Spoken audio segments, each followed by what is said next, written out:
पंढरपुरात श्री विठ्ठल मंदिर परिसरापासून अगदी 1 किलोमीटर अंतरावरती आम्ही घेऊन आलो आहोत सागर डेव्हलपर्स निर्मित श्री दत्तनगरी रहिवासी येलो झोन ओपन प्लॉटचा भव्य प्रकल्प। साईटचा पत्ता सांगोला रस्ता शनेश्वर मंदिराच्या समोर, गुरुदेव नगर नजीक, सांगोला रस्त्यापासून अगदी 200 मीटर अंतरावर। श्री दत्तनगरी मध्ये आपणास उपलब्ध आहेत 50 फुटी डीपी रोड लगत 20 फूट अंतर्गत रोड, रस्त्याच्या दोन्ही बाजूला झाडं, स्ट्रीट लाईटची सोय, नगरपालिकेचं पाणी कनेक्शन, सिमेंट कंपाऊंड युक्त क्षेत्र, बसण्यासाठी बेंचेस, सर्व सुविधांनी परिपूर्ण असलेल्या श्री दत्तनगरी या आमच्या प्रकल्पामध्ये आपल्या हक्काच्या घरासाठी प्लॉट बुकिंग करण्यासाठी आजच संपर्क करा। संपर्क क्रमांक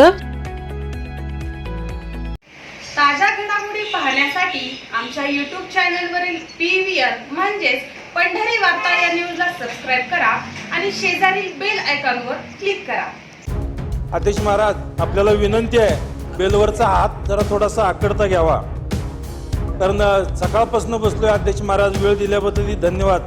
अध्यक्ष महोदय, पंढरपूर शहरामध्ये आतापर्यंत जवळजवळ 500 कोटी खर्च या निमित्तानं प्रत्येक गोष्टीमध्ये, त्यामध्ये रस्ते, ड्रेनेज, गटारी, अपुरा पाणी पुरवठा, सार्वजनिक आरोग्याच्या दृष्टीने बरेच कामं त्या ठिकाणी झालेली आहेत, परंतु या समस्या अद्यापपर्यंत सुटलेल्या नाहीत। तर अध्यक्ष महोदय, हा निधी नेमका गेला कुठे याची सुद्धा विस्तृत माहिती उपलब्ध करून देण्याची आवश्यकता आहे। पंढरपूर नगरपालिकेची सर्वसाधारण सभा दिनांक 30 मार्च रोजी सकाळी 11 वाजता पंढरपूर नगरपालिकेच्या सभागृहात आयोजित करण्यात आले।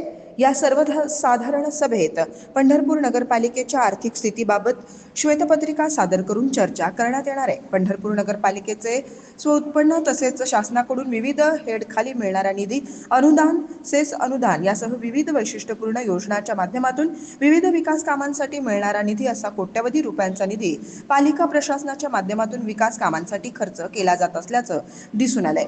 पंढरपूर शहरात अनेक रस्त्यांच्या खडीकरण, डांबरीकरण व काँक्रिटीकरणाची कामे होताना दिसून येतात। मात्र यापैकी अनेक कामे हे त्याच रस्त्यांवर पूर्वीच्या ठेकेदाराचा देखभाल दुरुस्तीचा कालावधी विचारात न घेता पुन्हा काढली जात असल्याचा आरोपही होताना दिसून आले। तर खडीकरण, डांबरीकरण, काँक्रिटीकरण केलेले अनेक रस्ते अगदी वर्षभरातच खराब झाल्याचं व त्या रस्त्यांवर जागोजागी मोठमोठे खड्डे पडल्याचं चित्र पाहावयास मिळत आले।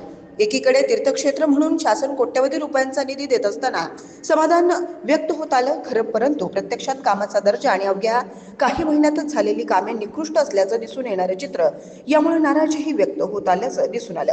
पंढरपूरला कोट्यवधी रुपयांचा निधी मिळूनही इथल्या नागरिकात असलेल्या नाराजीची दखल घेत आमदार आवताडे यांनी 3 वर्षापूर्वी थेट विधानसभेत देखील चौकशीची मागणी केल्याचंही दिसून आलं होतं।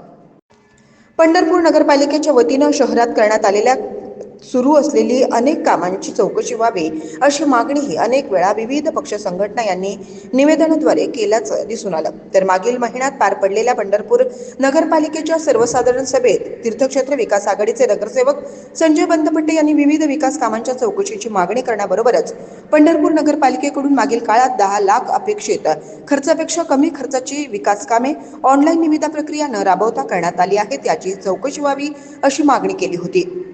आता पंढरपूर नगरपालिकेच्या 30 मार्च रोजी होणाऱ्या सर्वसाधारण सभेत पंढरपूर नगरपालिकेच्या आर्थिक स्थितीची श्वेतपत्रिका सादर करून चर्चा करण्याचा प्रस्ताव आहे। यात पंढरपूर नगरपालिकेकडून मागील आर्थिक वर्षाच्या काळातील आर्थिक स्थितीचा गोषवारा दिला जाणार की मागील 4 वर्षाच्या प्रशासकीय वाटचालीतील राजवटीतील आर्थिक स्थितीची मांडणी करण्यात येणार, याकडे पंढरपूरकरांचं लक्ष लागून राहिलंय। तर शहरात निकृष्ट दर्जाची कामे म्हणून वादग्रस्त ठरलेल्या व विविध पक्ष संघटनांनी चौकशीची कारवाई करण्याची मागणी केलेल्या कामांबाबत या बैठकीत चर्चा होणार का हेही पाहावं लागेल।